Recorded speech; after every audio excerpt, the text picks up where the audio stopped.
Hi everyone, Peter Loshak here. It's Saturday, June 29th.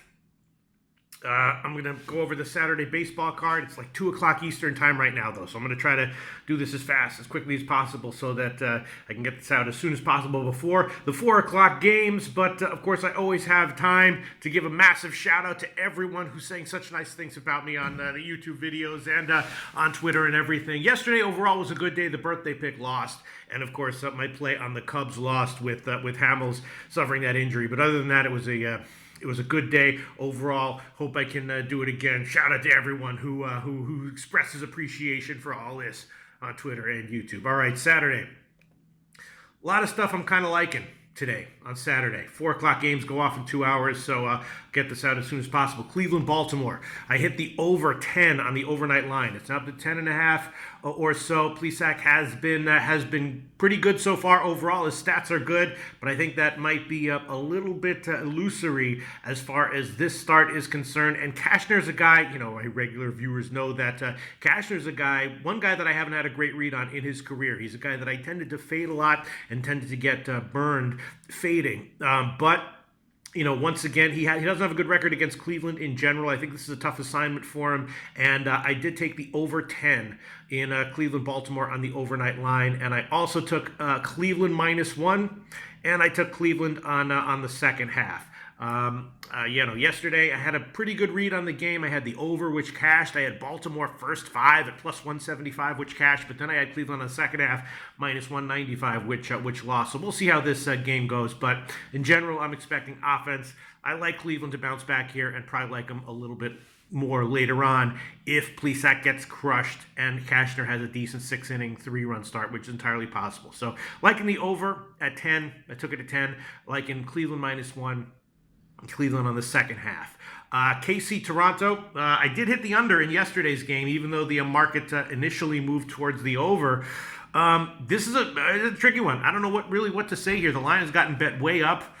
Homer Bailey, of course, normally longtime viewers know that he was so bad that at one point he was day worthy. We called it Homer Bailey Day, and we were looking to fade him. He was Bartolo Colon territory at one time, but he's been very, very good recently, and I don't think it's a fluke. So it's impressive. Marcus Stroman's been pretty decent as well. That game I'm just staying off of. Texas-Tampa Bay, of course, this guy McKay is making a start for Tampa Bay, and in case you don't exactly know why there's been so much steam in favor of Tampa Bay, despite the fact that Texas has won like 8 in a row or something, Tampa Bay getting bet all the way up from like the 150s up to 190. It's because this guy McKay is extremely highly touted, number 4 pick overall, and has been lights out in the minors. So it's an interesting game. I don't want to bet Tampa Bay here at this line. McKay should be great long-term in the majors, but this is his first start. Wouldn't it all be surprised if he goes 5 innings, gives up 3 runs, if he gives up 2 runs in the first inning, something like that. And Sampson on the other side has been decent at times this year. Had a little bit of a rocky run, but bounced back in his last start. And hasn't been very good on the road, but I think he might have a decent start here. I took the first 5 under, 4.5 -115 here. 4.5 -115, first 5 under. And, as this line gets bet higher and higher, a play on the Texas first 5 innings, maybe plus a half run, would be justified. My only play as of right now is the first 5 under, 4.5 -115. Atlanta and the Mets, I hit the over 9 on the overnight line. I got -123. I think there's going to be offense in here in this game. Mats has been better at home than on the road, but I don't like this spot for him. He's been getting crushed recently, and I have been fading him recently. I like Atlanta here. I like the over a little bit more. So I took the over 9 on the overnight line. That's gotten bet up. I took the first 5 over 5 at -125, and I did take Atlanta -1 as well. Cubs in Cincinnati. Frustrating that Hamels went down yesterday. Quintana should be vulnerable. Castillo's been having control issues. It's another game where I like the over. And I like Cincinnati.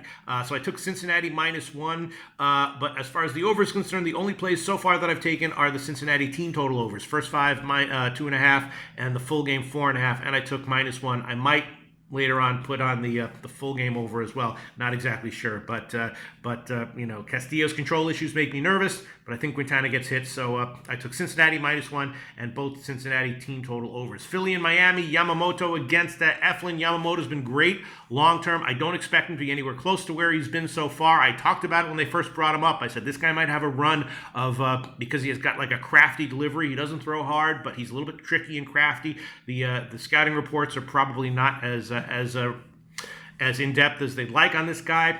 But Philly is seeing him for the second time in a row. He faced St. Louis twice in a row, and his second start was just as good as his first start. I think he's going to be okay here. He could get hit, though. I think Eflin's going to have a good start. I did take the under, although the line's gotten bet up. I took first 5 under 4.5, minus 120. Or something like that. I'm staying off the side, though. Washington, Detroit. I've been talking about this. I've been fading Detroit game in, game out, first half, second half, full game, whatever you got. And I did it again. I took Washington -1, and I took Washington on the second half. And I also took a small shot with the first 5 over 6 at -120. This guy Soto is just making a start because Detroit doesn't have any other options. They don't have much of a bullpen. They don't have much of an offense. They're a train wreck, and they're the kind of team that you can reliably fade against any team with some life to them. And I did it yesterday with one of my plays. I hit it on the overnight line, and I did it again today. Washington -1 and the second half as well. I'm a little bit concerned about Washington's starter, who had a good first start in the majors, but is not that good. And he might get hit a little bit here, but regardless, I took Washington -1 and the second half. Minnesota and the White Sox, I think I'm going to pass on this one. Again, I said yesterday I like the White Sox as a big underdog, this one, I'm still thinking about what I want to do here. My lean would be Minnesota first 5 innings and then White Sox on the second half, but I haven't actually bet that one. Minnesota again 2 days ago had the 18-inning game with Tampa Bay, so that makes me a little bit nervous. Then moving on to the 8 o'clock games, Dodgers, Colorado. It's always expect the unexpected at Coors. Yesterday, how good of a read did I have on that one, right? I said that I like both the Dodgers team total overs and Colorado on the money lines as a big underdog first half and full game, and of course those both cashed. You never know what to expect in Coors. There's a chance that they'll turn the humidor up to 11 for this game, and it'll be unexpectedly low scoring. You never know what to expect, but assuming that things are roughly as they were yesterday, I expect another big day from the Dodgers offensively. So I took the Dodgers team total over 6.5, and the first 5 team total over at 3.5. Not sure what to expect from Kershaw here, so I'm leaving the money lines alone. I just took Dodgers team total over first half and full game. Seattle, Houston. Man, this has Houston written all over it. It's gotten bet up. Kikuchi's been awful. I do think that Houston is going to have a big 9-1 type win here. So I would lean Houston -1 despite the massive line and despite the fact that Verlander has been giving up home runs recently.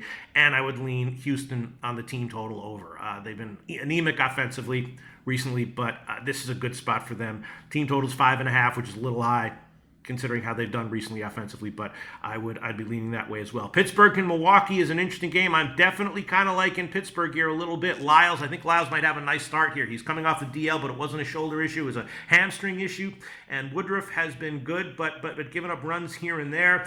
I did take a shot with the first 5 under 5 in Pittsburgh, Milwaukee. I also hit the full game under 9.5 on the overnight line. It's gotten bet down to 9. And I did take a small shot with Pittsburgh on the first 5 innings at +175, and that's not. Yeah, and I also took the full game at +194.